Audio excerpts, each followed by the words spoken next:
Hey everybody, Eric out in Sage Dynamics, and this is a Sig SLXc 5.56 suppressor. The few Sig suppressors I've tried in the past, I've had pretty good luck with. This is a new generation of Sig suppressor. The first thing that got my attention about it, honestly, was the collar system. I saw a video posted by A&R Design on Instagram, and they showed the clutch lock collar system, and I was like, that is super cool.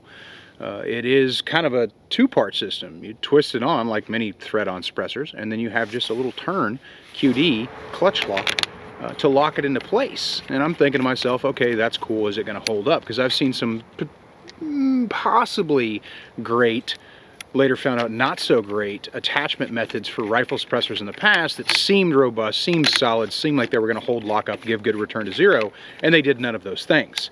I wanted to get one anyway, just because I was interested in the other kind of revolutionary, or at least for Sig, revolutionary aspect of the suppressor, and the fact that it uses a multi-flow path gas management system in order to decrease significantly, at least quoted significantly, gas to the shooter's face, partly because of DoD requirements to reduce toxic fumes being ingested by the shooter. And you may kind of roll your eyes at that.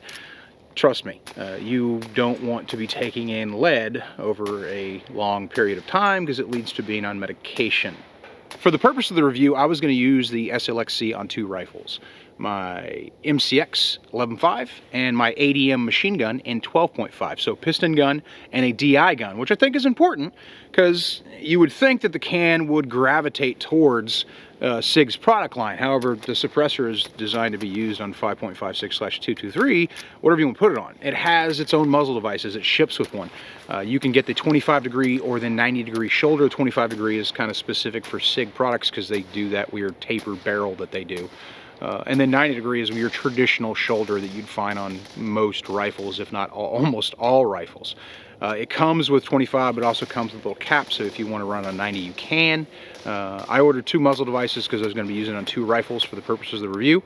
The muzzle device is a brake, which also acts as a sacrificial baffle. With a suppressor that's this length, that's probably a good idea. Overall length of the SLXc is just over 5 inches, weighing in at just over 8 ounces. With a core material that's Inconel or Inconel, depending on how you pronounce it. If you've only read the word, you might be confused. People are going to know what you're talking about. Like I said, it's 223/556. It's available in a clutch lock QD, which is the one that I got, or a direct thread, which is also an excellent choice, especially for suppressor you plan on just using for one rifle. Another very interesting thing about this suppressor is it is DMILS, which is direct metal laser sintering, which is kind of another way to say 3D printed. That's where a lot of suppressor manufacturers are going. Some of the most well-respected names in suppressor manufacturing, suppressor design, have said in previous interviews and articles that I've read that the future of suppressors is going to be 3D printed, and we're starting to see that kind of flesh itself out. We're starting to see more and more 3D printed suppressors, and it does give people a little bit of pause because, like, well, that's different. I don't trust it, as you shouldn't. We should definitely verify things before we trust them, which is kind of why I'm here to do my part in my 2,000 round review process. I'll be using it on two different guns, but it's 2,000 rounds of ammunition, shooting 55 grain and 75 grain, 223 and 5.56. For the first 500 rounds, I kind of split it up. I did quite a bit on my MCX, but also on my ADM to see how the can performed on a piston gun, but also on a DI. And I think still most people are probably going to be shooting it on a DI, but if you're shooting on a piston, this is good to know too. I didn't have to make any real big gas adjustments. With the MCX, it's pretty easy anyway. The first thing I noticed is, as far as I'm concerned, they're not lying. Their multi-flow gas technology is putting a lot of the muzzle gases out the end of the suppressor. It's not coming back into the ejection port and into my face. Some gas is going to come back into the ejection port, because if you think about it, that's how the gun works. Gas either works a piston, or gas comes back down a tube and comes into a gas key, and there's going to be a little bit of excess puff that exists during the reciprocation of the bolt carrier group. However, you can see it on video, and I definitely noticed it in my shooting. Most of my gas is coming out of the front of the gun, but not so much or not so dispersed that even in low light, it was messing with my ability to get a really quality sight picture. It also didn't create an excessive muzzle blast, muzzle flash, if you will. Most suppressors, first, second, third, fourth round, depending on volume of fire, is going to cause a pop. You're going to get a flash. You're going to get a muzzle flash. A lot of suppressors have done different things to kind of get away from that signature. This suppressor doesn't have a flash hider, at least one that's traditionally designed, but just based on the design of their gas management in the suppressor, the muzzle flash is very reasonable. Now, could you get if you took this can up to a 30 cal, would you get a different muzzle flash? I don't know. Maybe. I don't have the 30 cal version of the suppressor, I just have this one, so I can't speak on that, but I will say the muzzle signature, gas muzzle signature flash is excellent. We're not getting a lot of noticeable, well, just concentrated gases that are going to obscure my sight picture. In low light, I worry about that because my weapon light might reflect back off that smoke and force me to step to the left or step to the right, or go to a kneeling or something like that to get away from that gas in order to take my next or my third or my fourth shot. This wasn't the case with this suppressor. After that first 500 rounds, I get to the burn down, which is 500 rounds as quickly as possible to see if that amount of rounds in a short period of time would identify issues that I wouldn't notice over a much longer period of time. You know, 2 or 3 weeks versus 2 or 3 minutes. Because this can is full auto rated, we're going to full auto rate it. Here's your burn down.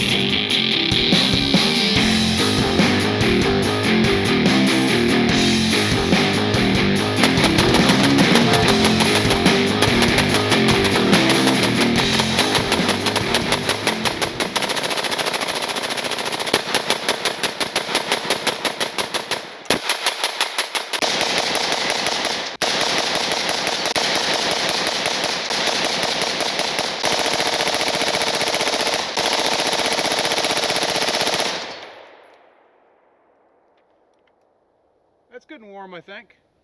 While I do not have a piston machine gun to use it on at this time, I did put it on the ADM, which is a 12.5, and ran both semi-auto and select fire for the entirety of that 500 rounds. It took me about 3.5, 4 minutes to get through that. Can got super hot.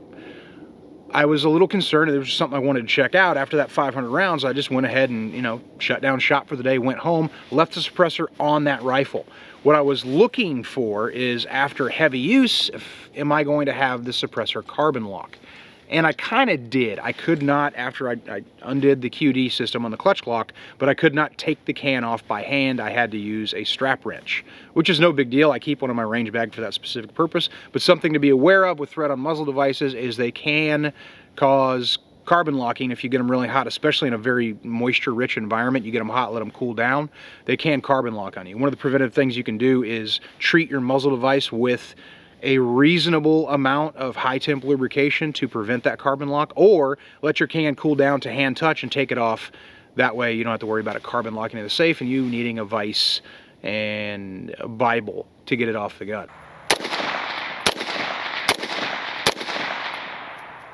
It's not bad.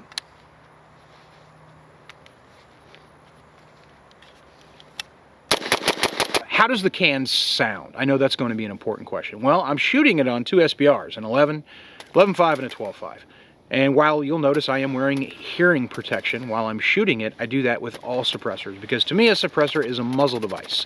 It helps reduce the report of the gun down to a below pain-causing level, and it's something that I would be perfectly comfortable not wearing ear pro for a self-defense situation. Clearly, might not have time to throw ear pro on, or for, you know, 5, 6, 7 rounds, or 1 round every few minutes. Like if I'm shooting precision, where I'm not going to have the same volume of fire, I'm not practicing for those close quarter shooting situations, then I have absolutely no problem running without ear pro, because I like to be able to hear. But if I'm going to be shooting, you know, 2, 3, 4, 5, 6 mags, I definitely want to throw hearing protection on anyway, and you should too, because just because it doesn't hurt doesn't mean it's not hurting your ears. That being said, the tone on the suppressor at the shooter's ear is excellent for the length in which the suppressor is. I'm sure the full-size version has an even better reduction in decibel level, but we're not talking about that when we're talking about this one. On both guns, both piston and DI, 11.5 and 12.5, it's a very comfortable suppressor to shoot for that round count if you have to. If you're going to be shooting it for a long period of time, I do highly recommend, based on personal experience, that you do still put on hearing protection, because you can still cause hearing damage with prolonged exposure, even to a suppressed firearm. You know, some people say hearing safe, but there's always an asterisk on that. So it's something to be aware of. Definitely, if you're not familiar with it, definitely do some research on that and see decibel level versus exposure time, what you're really getting into. So we've got an excellent tone. We've got a lightweight can, a very short can that provides a great deal of performance. What about accuracy? This is something that I concern myself with QD type suppressors mainly, but pretty much any rough suppressor I'm going to check it on. Am I going to get a return to zero? Some QD systems do not give you a return to zero. You take the can off, you put the can back on, and your point of impact has shifted from the last time you shot the gun. So I went ahead and zeroed it with my MCX at 50 yards. That's generally the zero I use for non-magnified optics. Put it on the rifle, got a good 5-round zero. And here is a 5-round confirmation group after I've got the gun zeroed.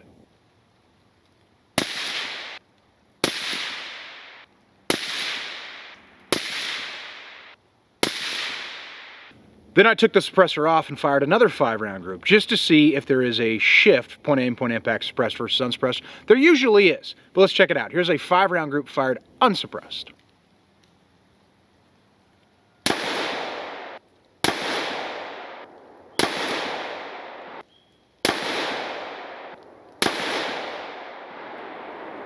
And now the real test, did it return to zero? So I went ahead and threw the suppressor right back on the gun immediately and fired another 5-round group, same distance.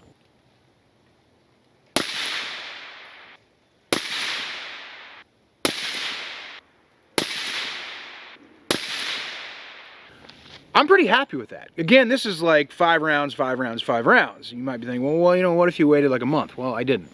If you don't mess with things and you don't have I mean, specifically with a 50-yard zero, if you don't experience an ammunition change or a significant season change or an elevation change or something like that, and even then you might not even notice it with a 50-yard zero, a zeroed gun should remain a zeroed gun, although you should still check your stuff periodically, especially if something happens to the gun like it gets dropped. But the QD system gives me that return to zero I'm looking for. Would it be the same on a precision gun? I don't know, because I did not mount it on a precision gun, but I'm looking at my 50-yard group and I can kind of extrapolate from incomplete data what it would probably look like on a 100-yard group or even further out than that, and I'd be pretty happy with that return to zero for the purposes I'm using the suppressor for the rifle, for what it's for. Over the 2,000 round review, I was very pleased with the performance of the suppressor. I'm very impressed with it. I'm probably more impressed with the gas management and just the dramatic change.